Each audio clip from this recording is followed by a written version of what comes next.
Bonsoir, bonsoir la famille, bonsoir à toutes et à tous. J'espère que cette journée s'est bien passée pour chacun d'entre nous. Nous rendons grâce à notre Seigneur pour l'opportunité qu'il nous donne de nous retrouver ce soir. Avant d'aller au lit, je voudrais partager avec nous. Depuis quelques jours, je poste quelques éléments sur ce qui tue lentement notre mariage. C'est-à-dire quels sont les virus qui sont à l'origine de la mort, je dirais, la mort lente de notre mariage. Quels sont ces virus-là? Et nous avons vu le premier jour, le premier post parlait du manque de vie de prière en famille. Ça, c'est très important. Bien aimé, le manque de vie de prière dans la famille est un virus qui peut détruire notre mariage. Donc, cela est une interpellation pour chacun de nous à rétablir l'autel familial pour que matin et soir, nous soyons toujours capables d'avoir une vie de prière et que les couples séparément soient aussi capables de pouvoir le faire pour que la vie de prière individuelle permette et facilite la vie de prière aussi familiale. Que l'Éternel nous aide dans ce sens pour que ce virus-là soit bouté hors de nos familles. Deuxième virus qui tue lentement notre mariage, nous avions parlé du manque de dialogue en famille. Oui, lorsque nous vivons en couple et que pour que madame s'adresse à monsieur, il faut faire beaucoup d'instances, déposer une demande d'audience et vraiment peut-être même passer par des stratégies vraiment hors du commun là pour que monsieur puisse vraiment être capable d'accepter de donner l'audience à madame. Ça, c'est un problème. Et vice-versa. Nous avons besoin donc de comprendre quand il y a vraiment un manque de dialogue franc alors, et sincère au sein du couple et dans la famille, il y a un problème. Donc, quand on parle de manque de dialogue en famille, il s'agit de manque de communication entre monsieur et madame et aussi entre les parents et les enfants. Il y a ce manque de communication et parfois la communication même peut être là, mais elle est de mauvaise qualité. Donc ça, c'est un virus qui n'est pas aussi vraiment bien pour le bien-être de notre famille, pour le bien-être du mariage. Il faut rétablir le dialogue, il faut faire en sorte que la bonne communication soit l'apanage de chacun au sein du foyer, au sein de la famille. Troisième virus qui tue lentement le mariage, c'est le fait de vivre avec une femme ou un homme qu'on n'aime pas réellement. Oui, quand tu vis avec quelqu'un que tu n'aimes pas réellement, alors c'est le malheur pour toute la vie. C'est le malheur. C'est pourquoi la base du bonheur familial, la base du succès dans le mariage, c'est d'être avec quelqu'un qu'on aime et que cet amour soit réciproque. Quand vous vous rendez compte au cours de votre évolution dans le mariage, qu'en fait c'est vous qui êtes la personne en fait qui aimez l'autre, mais l'autre en réalité, son amour n'est pas réciproque envers vous, vous perdez votre temps. Ça ne va pas du tout marcher. C'est un des virus qui détruit le mariage. Et à la fin des fins, malheureusement, ces gens de couples finissent toujours par se séparer. Donc, il faut travailler à ce que même si au début, l'amour n'était pas ça, qu'on travaille à cultiver l'amour pour être capable de nous aimer les uns les autres, afin que nous ne nous exposions pas davantage à ce manque d'amour qui peut nuire à notre vie de famille. Alors, quatrième virus qui tue lentement le mariage, c'est l'irresponsabilité du mari vis-à-vis de la femme et des enfants. Il n'y a rien de plus, rien de plus compliqué pour une vie familiale. Il n'y a rien de plus difficile dans la vie maritale que lorsque le monsieur, qui est le chef de famille, il devient irresponsable vis-à-vis et de sa femme et des enfants que l'Éternel leur a donnés. Donc, mes amis, ça c'est important. Et ça, c'est une interpellation directe concernant les hommes que nous sommes. Que nous soyons capables, en tant que mari, d'assumer notre responsabilité. Et un mari responsable, c'est de quoi sa femme a besoin, c'est de quoi ses enfants ont besoin, c'est de quoi la famille a besoin, et il assume son rôle de chef, son rôle d'époux, son rôle de père, comme il se doit, selon les responsabilités que le Seigneur lui a assignées. Et il le fait avec beaucoup d'amour, beaucoup d'abnégation, et il fait en sorte que madame et les enfants soient satisfaits de sa responsabilité. Un mari responsable, c'est tout ce que chaque femme recherche. Un mari responsable, c'est tout ce que les enfants sont à la recherche, veut lorsque le papa dit que c'est ça, c'est ça. il tient à sa parole, il tient à ses promesses et il discipline comme il se doit, mais de façon adéquate. Alors, il aime sa femme, il aime sa femme de tout son cœur, il se bat pour elle, il se sacrifie pour elle, il est là pour répondre aux besoins de sa femme comme de ses enfants. Ce mari responsable qui ne fuit pas ses responsabilités, alors est source de bonheur pour la famille. Le contraire donc, c'est un virus qui tue lentement notre mariage. Bien-aimés, que le Seigneur nous aide à éviter ces virus pour que nous soyons capables de nous en sortir pour un mariage heureux. Alors, le dernier virus pour aujourd'hui, le 5e virus, parce qu'il y en a 17 virus dont nous allons parler. Alors aujourd'hui, le 5e virus qu'on peut ajouter par rapport au précédent, alors ce qui tue lentement notre mariage, c'est l'insubordination de l'un des conjoints. L'insubordination. Quand au sein du couple, un conjoint refuse de se soumettre à l'autre, d'assumer ses responsabilités, alors Dieu demande que la femme soit soumise au mari et que le mari aime sa femme, et il a donné des responsabilités et à la femme et aussi à l'homme, et chacun doit être capable de pouvoir remplir cela. Maintenant, l'insubordination, c'est quoi? C'est le refus de reconnaître l'autorité de l'autre, c'est le refus de donner à l'autre sa place. Le fait le refus catégorique, on ne veut pas faire ceci, tout en sachant que cela plaît à l'autre, cela va permettre à l'autre d'être à l'aise, mais on refuse de faire. On ne veut pas satisfaire aux besoins de l'autre. On ne remplit pas ce que l'Éternel attend de nous vis-à-vis de l'autre. Alors ça, c'est une insubordination. Donc, mes amis, ce refus de se soumettre à l'autorité de l'homme, parce qu'il y a des foyers où, vous allez voir, madame refuse de se soumettre à l'autorité de monsieur, parce qu'elle pense que non, ce qu'il fait n'est pas normal. Elle aussi, elle veut s'exprimer, elle veut qu'on puisse tenir compte d'elle, et à cause de ça, elle bafoue l'autorité de monsieur, elle ne le respecte pas, elle ne lui donne pas ce qu'il a de droit, ce qu'il mérite en tant que mari.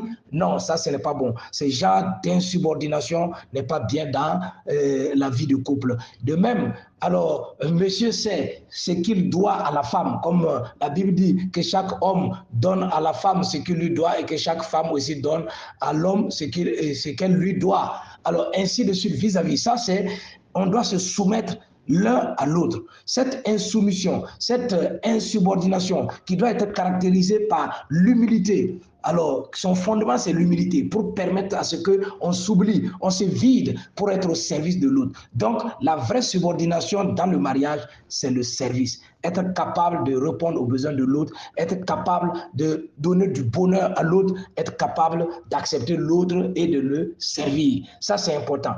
Quand dans le mariage, cela n'existe pas, ça devient un problème. Imaginez-vous que dans un travail et dans un lieu de service, alors l'employé refuse de se soumettre au patron. Vous voyez ce que ça fait? Ça peut entraîner le renvoi même direct de l'employé. Donc, ce n'est pas bon pour la famille qu'on soit insoumis l'un envers l'autre. Que l'Éternel nous aide. Chacun a une part de responsabilité dans le foyer, l'homme comme la femme. Et ils doivent avoir cette soumission mutuelle l'un à l'autre pour que le mariage marche. Et cette soumission mutuelle doit être basée sur l'humilité et le service qu'on rend à l'autre. Que l'Éternel nous aide. Et tout cela, alors, dans le chapitre, le grand chapitre de l'amour, parce que l'amour nous permet d'être humble et de servir l'autre pour que lui aussi soit heureux. Que l'Éternel nous aide dans ce sens afin que nous puissions bouter ce virus hors de nos foyers pour que nous vivions le bonheur que l'Éternel attend de nous. Que Dieu nous bénisse.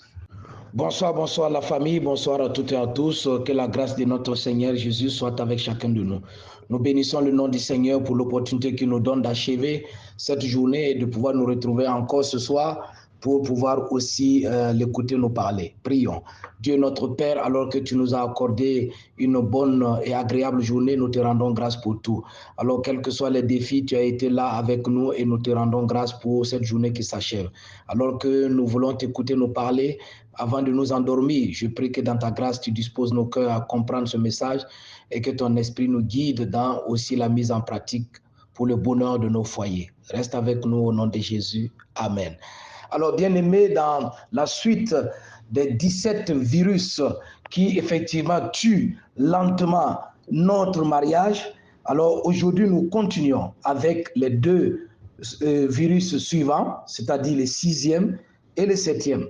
Alors le 7e virus parle de l'insatisfaction ou du dégoût sexuel de l'un des partenaires. L'insatisfaction ou le dégoût sexuel de l'un des partenaires. Qu'est-ce que ça veut dire? Si dans un couple, effectivement, il n'y a pas de satisfaction sexuelle réciproque, alors à un moment donné, ça devient très difficile. Parce que c'est vrai, on ne se marie pas pour le sexe, mais le sexe fait partie du mariage. Et c'est là où, effectivement, ce que Dieu a dit, tous les deux deviendront une seule chair, c'est l'apothéose. C'est là où, effectivement, le couple devient, les deux deviennent un. Si maintenant, ce pourquoi Dieu a dit, et tous les deux deviendront une seule chair, ils ne sont plus deux, mais ils deviennent une seule chair, si, sur le plan sexuel, l'homme comme la femme n'arrive pas à trouver satisfaction de la part de son conjoint, alors ça devient problématique pour la survie du mariage. C'est pourquoi, alors, la satisfaction sexuelle entre conjoints doit être quelque chose de réciproque. Il ne doit pas avoir de l'égoïsme dedans. Sinon, quand l'égoïsme perdure et c'est l'homme qui est toujours satisfait ou que c'est la femme qui est toujours satisfaite, alors au détriment de l'autre et que cela perdure à un moment donné, il va avoir du dégoût. Il va avoir du dégoût et cela ne va pas du tout aider le couple à aller de l'avant. C'est pourquoi, dans la vie du couple, pour ne pas que ce virus nous ronge, pour détruire la vie conjugale, il faut que les partenaires soient capables de trouver les voies et moyens nécessaires pour se donner satisfaction sur le plan sexuel. Alors, on parle dans le cadre de l'intimité sexuelle de l'orgasme.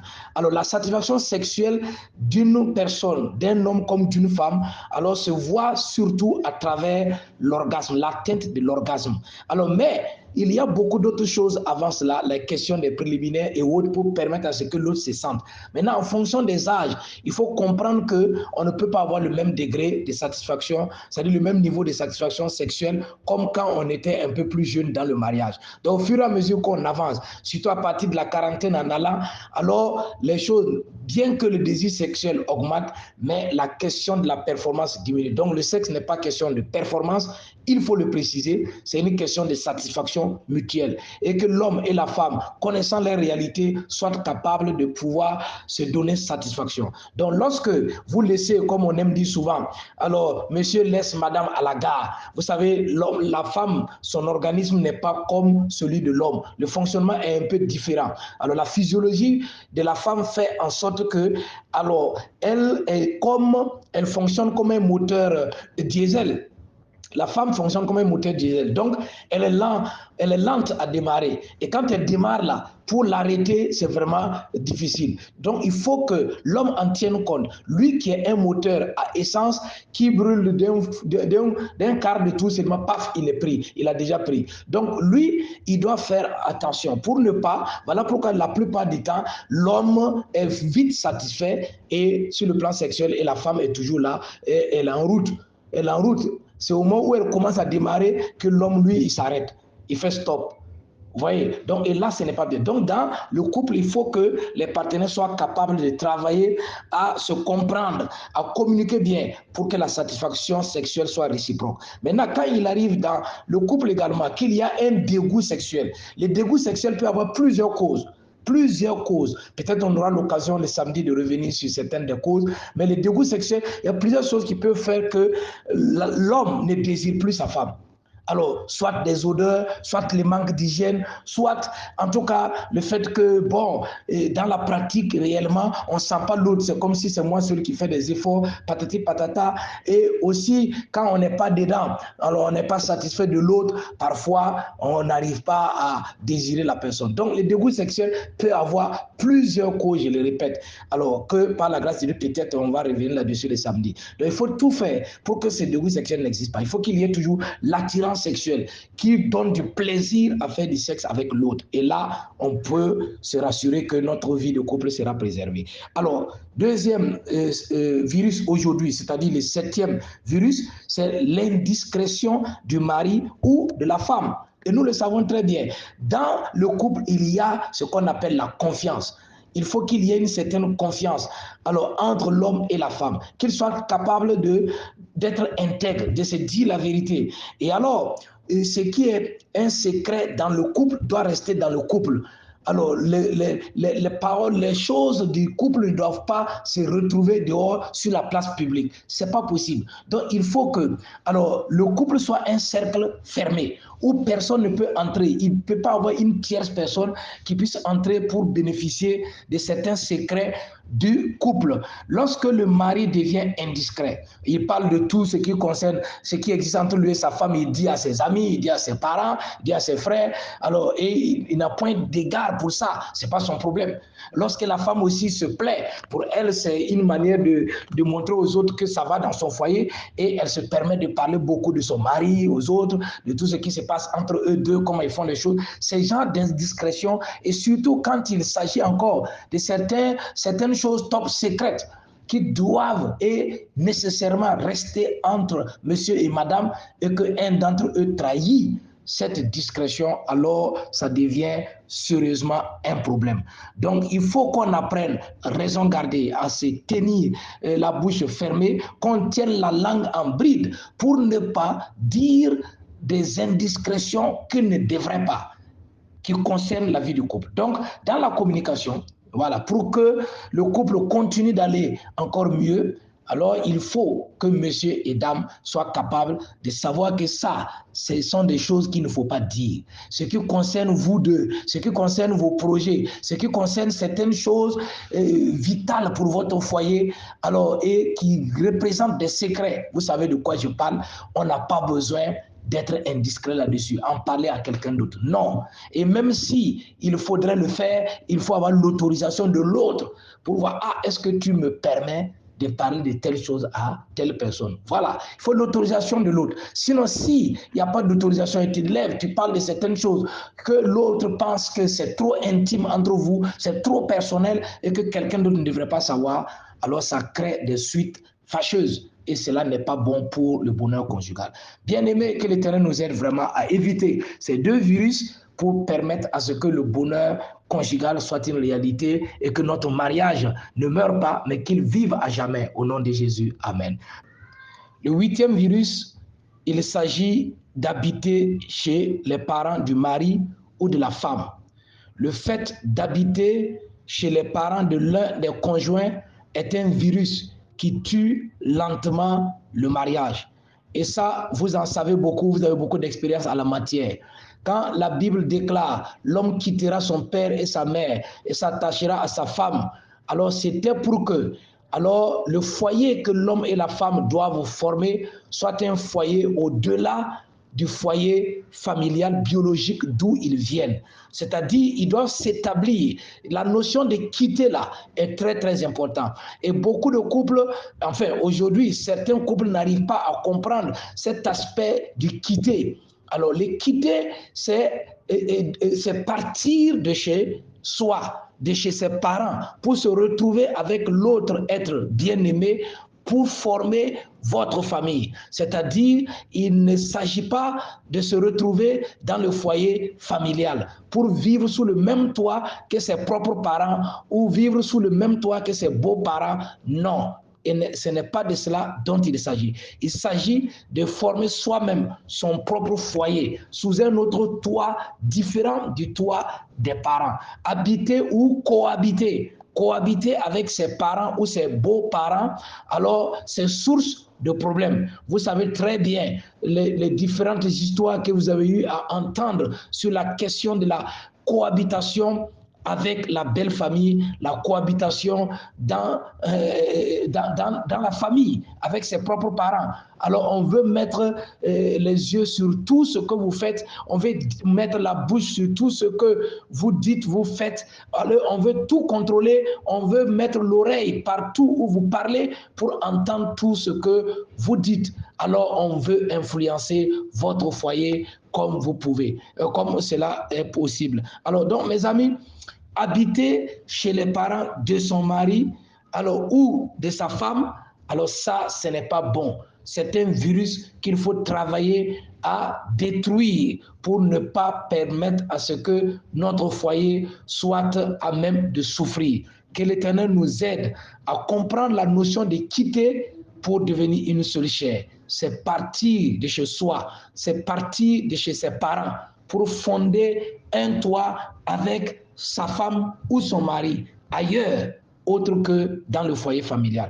Alors, le virus suivant, le 9e, c'est le virus de la mauvaise gestion du budget familial des conjoints. Effectivement, nous le savons très bien. L'argent, comme on aime le dire, c'est le nerf de la guerre. Et lorsque on n'arrive pas à bien gérer l'argent que le Seigneur nous confie, alors ça peut être source de problèmes dans le foyer. Combien de foyers se sont déchirés? Combien de foyers ont eu de sérieux problèmes à travers la question de la gestion de l'argent? C'est très important. C'est pourquoi il faut qu'on arrive à comprendre qu'une mauvaise gestion du budget familial des conjoints, du budget familial du couple, alors va créer un sérieux problème. C'est un virus qui peut détruire votre mariage et l'arrêter de si bon chemin. C'est pourquoi nous devrons comprendre, comme nous sommes en train de l'étudier à travers l'école du sabbat, alors gérer pour le mettre jusqu'à ce qu'il revienne. Nous avons besoin donc de comprendre que Dieu nous a fait grâce de certains biens, de l'argent que nous devons utiliser pour le bonheur et l'épanouissement de notre foyer. Mais maintenant, il a établi également des codes de gestion pour nous permettre de pouvoir mieux gérer cet argent. Quel que soit le type de budget familial que vous utilisez. Alors, lorsque vous gérez mal ce budget familial, il est source de problèmes. Alors, on va toujours vous demander des comptes et ça va créer encore d'autres situations fâcheuses qui ne sont pas bien. Que ce soit le budget des deux patrons, alors que ce soit le budget du patron unique, que ce soit le budget le modèle de budget des deux patrons ou le modèle du budget du partenaire supérieur ou le modèle du budget des deux partenaires. Quel que soit les types de budget que vous suivez, la mauvaise gestion de ce budget familial-là est source de problèmes. La gestion de l'argent doit être transparente, fidèle, et selon les rubriques que vous avez prises, dont vous avez pris en compte dans votre budget familial. Il ne faudrait pas que un soit là en train de gérer le budget à sa façon. Malgré que le budget est là, on sort du budget et on fait des choses, parfois même sans aviser l'autre conjoint. Là, il y a un problème. Ça crée des frustrations, ça crée des découragements, ça crée des remontrances, ça crée véritablement des disputes inutiles et à la fin, vous arrivez à vivre le calvaire, ce qui ne va pas être du tout bien pour votre foyer. Alors c'est pourquoi, mes amis, que l'Éternel nous aide à comprendre que comme l'or et l'argent lui appartiennent, que nous puissions gérer à sa manière, selon ce qu'il nous a permis par son esprit d'établir comme budget. Alors que vous ayez opté, je le reprends, pour opter pour le budget du patron unique, que vous soyez dans le modèle du budget des deux patrons, que vous soyez dans le modèle du budget des deux partenaires, que ce soit dans le modèle du partenaire supérieur. Sachez que dans tous ces modèles-là, vous avez besoin d'une gestion honnête, fidèle, alors de votre budget familial. Et ainsi, vous allez être capable de transcender les difficultés financières et être au-dessus des problèmes que votre famille peut connaître. Que l'Éternel nous aide à pouvoir appliquer vraiment ces principes pour que ces virus, alors de la cohabitation avec les parents ou les beaux-parents, soient détruits de nos foyers et que les virus également, le virus de la mauvaise gestion du budget familial, alors soit détruit au nom de Jésus pour nous permettre d'être épanouis dans notre mariage et dans notre famille. Que l'Éternel nous bénisse. Seigneur notre Dieu, alors que tu nous as permis de t'entendre ce soir, je voudrais te supplier pour que tu nous aides. C'est vrai, certains d'entre nous, en fonction de certaines situations particulières, se retrouvent sous le toit, le même toit que leurs parents ou leurs beaux-parents, ce qui n'est pas sans conséquence. Et nous le savons, plusieurs foyers se sont détruits à travers une telle cohabitation avec les parents ou les beaux-parents.